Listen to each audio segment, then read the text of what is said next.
Hi, BioBites here. Mr. Trevelani, the great Trevelini. He's going to turn this ordinary kitchen garbage, he's going to turn it into deep, rich soil. He's going to do that with this compost, okay? Actually, the great Trevelini isn't that great. Who's going to do it is the decomposers, the bacteria, right? So we're going to take all this plant material, no meats, no animal waste, but just plant materials, so some broccoli, some orange peels, some egg shells, all decomposable stuff.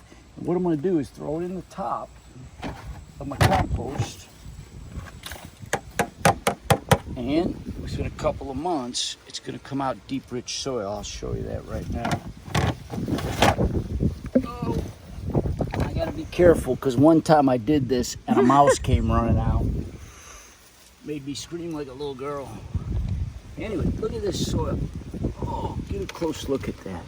You see all those guys in there? Oh. Those are worms, and those are decomposers. They're going to recycle the nutrients back into the soil. When I put this on these plants, they're going to grow very well.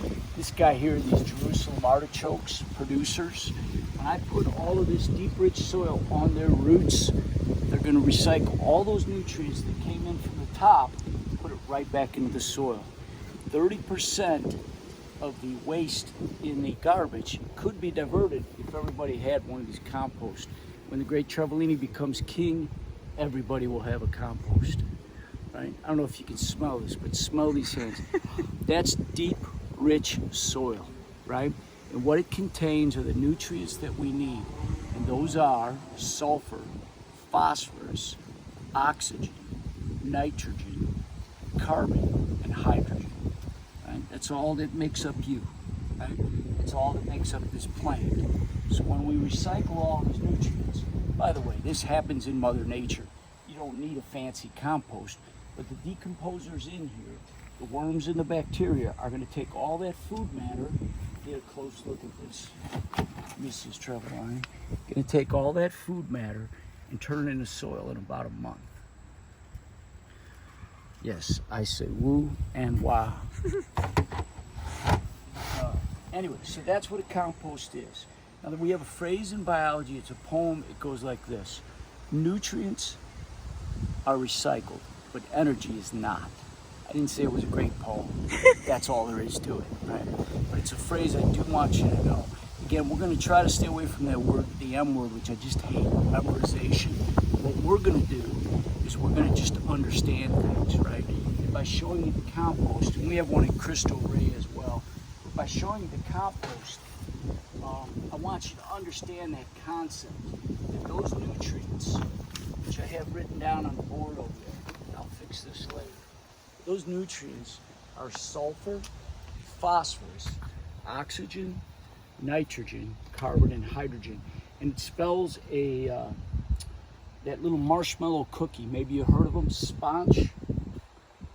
Right? They're little Mexican marshmallow cookies. And so that's a nice memory cue for those if you heard of those cookies before. Right? But what it stands for is sulfur, phosphorus, oxygen, nitrogen, carbon, and hydrogen. Now, the nitrogen, I really want you to know, right? When we see nitrogen, when I show you some molecular molecules, I want you to always remember that nitrogen is going to be the essential ingredient. When you look at a fertilizer bag, the number at the beginning, the first number, is always nitrogen. It's the most essential. If I want my Jerusalem artichokes to grow really tall, they need nitrogen, right? And so when they sit next to that compost, they get very tall. They'll look a lot like sunflowers, and you can eat their roots.